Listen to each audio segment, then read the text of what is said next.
분양사 부도나면 신탁사가 보상해준다? 한 푼도 안 줍니다. 분양상담 자리에서 자주 들으시는 말씀이 있습니다. 대형 신탁사가 들어와 있으니 안전합니다. 이 말 하나만 듣고 도장 찍으셨다가 정작 분양사가 부도나는 순간 신탁사로부터 돌아오는 답변은 정반대입니다. 저희 책임은 신탁재산 한도 내로 제한되어 있습니다. 신탁사가 자기 회사 금고를 열지 않는 근거. 오늘 말씀드릴 책임 한정 특약입니다.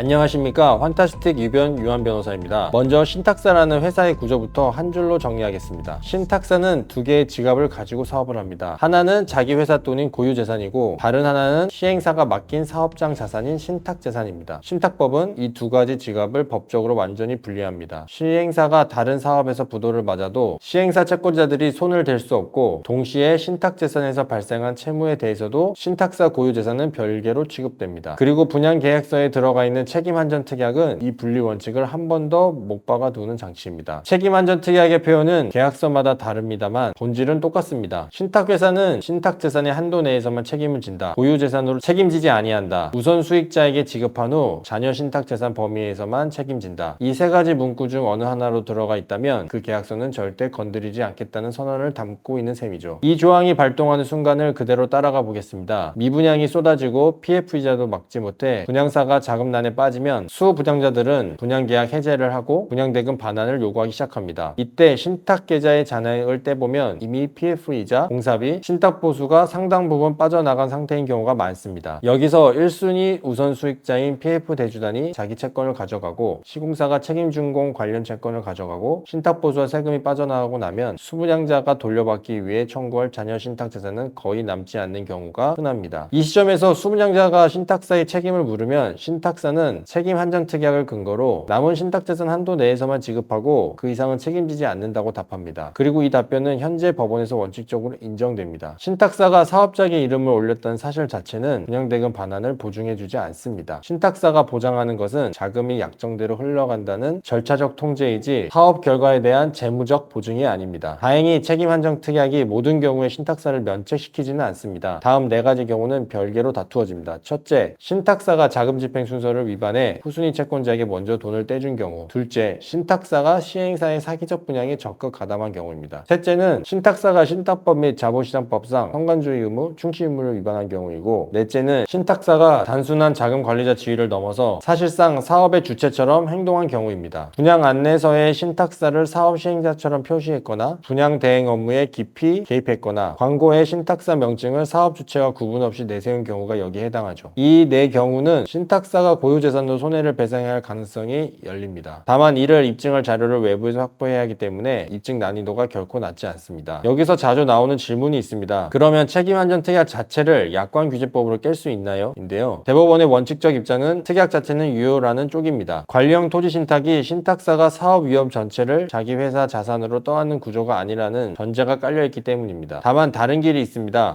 약관규제법은 사업자가 고객에게 불리한 중요 내용을 계약서에 넣으려면 그 내용을 구체적으로 설명할 의무를 지운다고 정합니다. 책임 한정 특약은 분양 대금 회수 가능성에 결정적 영향을 주는 중요 조항입니다. 그런데 분양 현장에서 대형 신탁사가 관리하니 안전합니다, 신탁 계좌로 들어가니 자금이 보호됩니다 같은 안정성 메시지만 강조되고, 정작 신탁사는 자기 회사 돈으로 책임지지 않는다는 핵심이 충분히 설명되지 않았다면 어떻게 됩니까? 이 설명 의무 위반이 인정되면 해당 조항은 무효가 되기 이전에 처음부터 계약 내용에 편입되지 않는 것으로 본다는 법리가 적용됩니다. 신탁사는 그 조항을 근거로 면책을 더 이상 주장할 수 없게 됩니다. 이 설명 의무 위반을 다투려면 결국 자료가 필요합니다. 분양 받으시는 단계에서 다음 네 가지를 시간 순서대로 보관해 주시기 바랍니다. 첫째, 분양 홍보물과 모델하우스 안내 자료입니다. 안정성 문구만 가득하고 책임 제한 안내가 빠져 있다면 그 자체가 증거가 됩니다. 둘째, 분양 상담 당시의 녹취입니다. 상담사가 신탁사가 들어와서 안전하다는 표현을 쓰는 순간이 녹음되어 있다면 강력합니다. 셋째, 분양 상담 일지나 카카오톡 메신저 대화입니다. 상담 과정에서 책임 제한이 한 번도 언급되지 않았다는 사실 자체가 추후 다툼의 핵심 증거가 됩니다. 넷째, 계약 체결 자리에서 받은 약관 설명 확인서가 있다면 그 양식과 실제 설명 내용이 일치했는지 본인의 기억과 대조해 두십시오. 마지막으로 계약서 자체에서 확인하셔야 할 항목 네 가지입니다. 첫째, 책임 한정 조항의 표현 강도입니다. 고유재산으로 책임지지 아니한다가 가장 강한 표현이고, 이 문구가 들어가 있다면 신탁사 자산 청구는 원칙적으로 막힌다고 보셔야 합니다. 둘째, 자금 집행 순위표입니다. 분양 분양대금 반환 청구권이 PF 이자, 공사비, 신탁보수 사이 어디에 위치하는지 직접 보십시오. 셋째, 우선수익권의 변경 가능성입니다. 사업 진행 중 순위가 추가될 여지가 있는 조항이 들어가 있다면 본인의 시행수 가능성은 시간이 갈수록 더 뒤로 밀립니다. 넷째, 분양보증과 시공사 책임준공 약정이 함께 들어가 있는지 여부입니다. 책임 한정이 신탁사의 책임을 막는다면 분양보증과 책임준공 약정이 그 빈자리를 메우는 안정장치이기 때문입니다. 결국 분양계약서에 신탁사 이름이 적혀 있다는 사실 하나만으로 안심하면 곤란합니다. 신탁사가 어디까지 책임을 지는지, 그 책임 제한이 분양 과정에서 충분히 설명되어 있는지, 그리고 그 설명 내용을 본인이 입증할 자료를 가지고 있는지를 함께 점검하셔야 합니다.